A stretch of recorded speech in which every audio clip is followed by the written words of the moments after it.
welcome to Culture Cafe, the weekly presentation of Coffee Before Pants. Pour yourself a cup of coffee. I have mine right here in my favorite mug, one of my favorite mugs. And sit back and while we do a rundown of literature, film, and music history for the week of June 15th. And thanks for watching. If you like this video, click on the like button down below. If you'd like to get notifications for new videos, you can click on the subscribe button. My sources for this week's Culture Cafe are thisdayinmusic.com, onthisday.com, and americanhistory.si.edu. Before I go any further, I want to mention our sponsor, Madison's own The Book Deal. The sponsor for today's Coffee Before Pants video is The Book Deal, Madison's premier place to find new and used books. With over 30,000 books in every category, you are sure to find your next book for your TBR list. I go there almost every weekend and never fail to find something to read. That's The Book Deal, 3822 Mineral Point Road in Madison, Wisconsin. They also have online shopping at thebookdeal.com. So let's get started. June 15th marks the birthday of Erroll Garner. He was an American jazz pianist and composer known for his swing playing and ballads.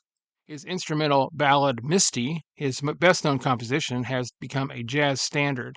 He was also known for his vocalizations while playing. He kind of hummed along, which you can hear on several of his recordings. I recommend the recording Concert by the Sea. June 15th, Carl Bernstein and Bob Woodward's book, All the President's Men, depicting the investigation into Watergate, was published by Simon & Schuster. Gene Roberts called the work, quote, maybe the single greatest reporting effort of all time. June 16th is Bloomsday, a celebration based on Leopold Bloom's first outing with his wife from James Joyce's Ulysses, one of the hardest books ever to read. The first Bloomsday was celebrated in Dublin in 1924. Since then, Bloomsday has been celebrated in Dublin and around the world in celebration of James Joyce and Ulysses, including readings from the entire book, as I said, hardest book to read, and tours of different locations from the novel. June 16, 1943, Charlie Chaplin married Una O'Neill, daughter of famed playwright Eugene O'Neill. She was an 18-year-old high school graduate and fledgling actress when she married 54-year-old Charlie Chaplin, the internationally renowned actor, filmmaker, and Hollywood legend in Santa Barbara, California. Eugene O'Neill, who was the same age as Chaplin, was so angry about the marriage that he disinherited his daughter. Charles and Una's eldest daughter, Geraldine, has also become an actress, which you've probably seen, and she's been in so many movies. June 17th, 1958, Chinua Achebe's Things Fall Apart was published by William Heinemann. The book was first widely read work of literature about Africans by an African. Achebe was inspired to write his novel after feeling betrayed by Joseph Conrad's Heart of Darkness. Achebe loved the book as a child, but as he grew older, he realized it portrayed Africans as savages and, quote, rudimentary souls. Finding no authentic African novels to read, Achebe set out to write his own. His work was groundbreaking in that it opened the eyes of readers around the world, resulting in the growth of world literature as a whole.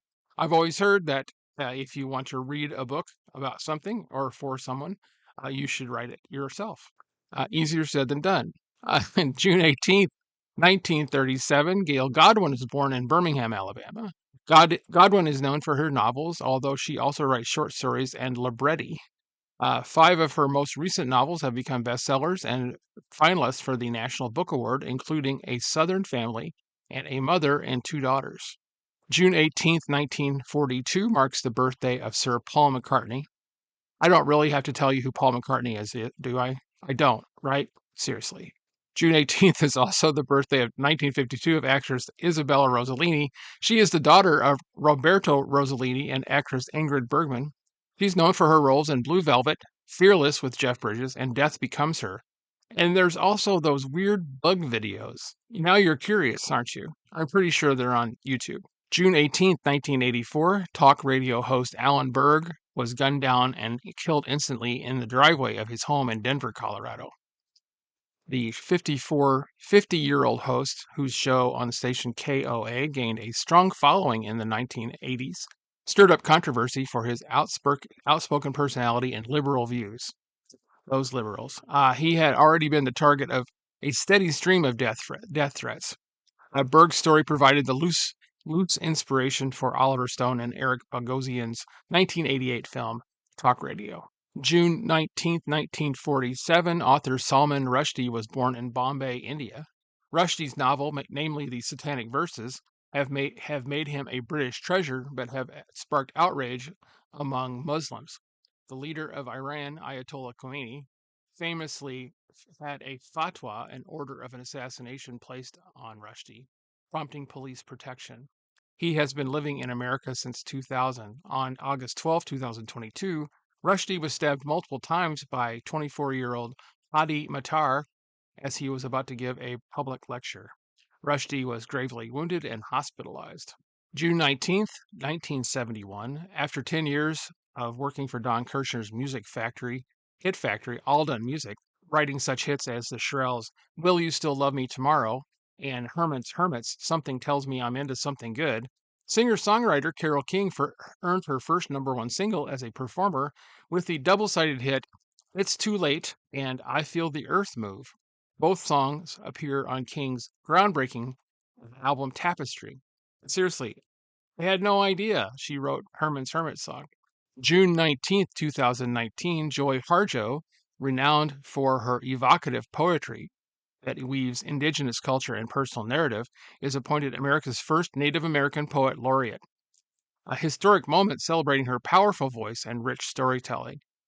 She is the author of several volumes of poetry, including American Sunrise, Conflict Resolution for Holy Beings, and How We Became Human. June 20th, 1674, poet and dramatist Nicholas Rowe was born in Bedfordshire, England. Rowe was appointed Poet Laureate of the United Kingdom in 1715, but he is also believed to be one of the first editors of William Shakespeare's plays, separating the works into acts and scenes and creating a dramatis personae for each play. June 20th, 1936, saxophonist Benny Carter records Waltzing the Blues. Carter himself played alto saxophone, Coleman Hawkins on tenor sax, as well as several other artists from Carter's orchestra. Now, here's a movie that my parents would not let me go see. June 20th, 1975, Jaws, directed by Steven Spielberg, made countless viewers afraid to go in the water, opens in theaters.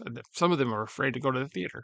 The story of the great white shark that terrorizes a New England resort town became an instant blockbuster and the highest grossing movie in movie history until it was bested by 1977 Star Wars.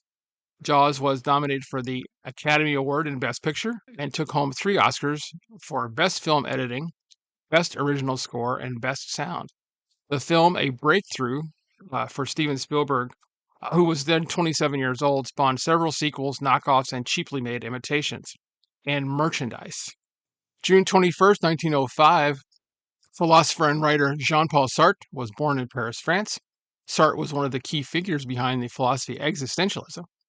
He is widely read in the fields of literary theory, sociology, and critical theory. Sartre died on 15th of April, 1980 in Paris from pulmonary edema.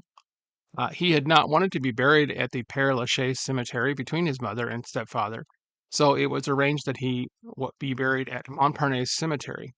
At his funeral on Saturday, 19th of April, 50,000 Parisians descended onto Boulevard du Montparnasse to accompany Sartre's cortege. I read Sartre's novel Nausea when I was in college, and it was the perfect book for my angsty, brooding self. That's all changed. June 21st, 1956, playwright Arthur Miller defies the House Committee on Un-American Activities and refuses to name suspected communists. Miller's defiance of McCarthyism won him conviction for contempt of court, which was later reversed by the Supreme Court. His passport had already been denied when he tried to go to Brussels to attend the premiere of his play, The Crucible.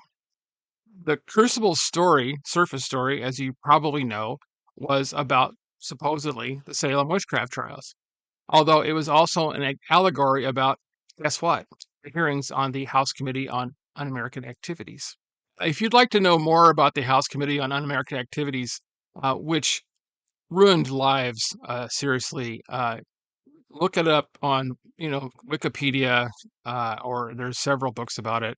Honestly, there were a lot of people who lost their careers uh, because of this thing, this atrocious act from Congress. Joseph McCarthy.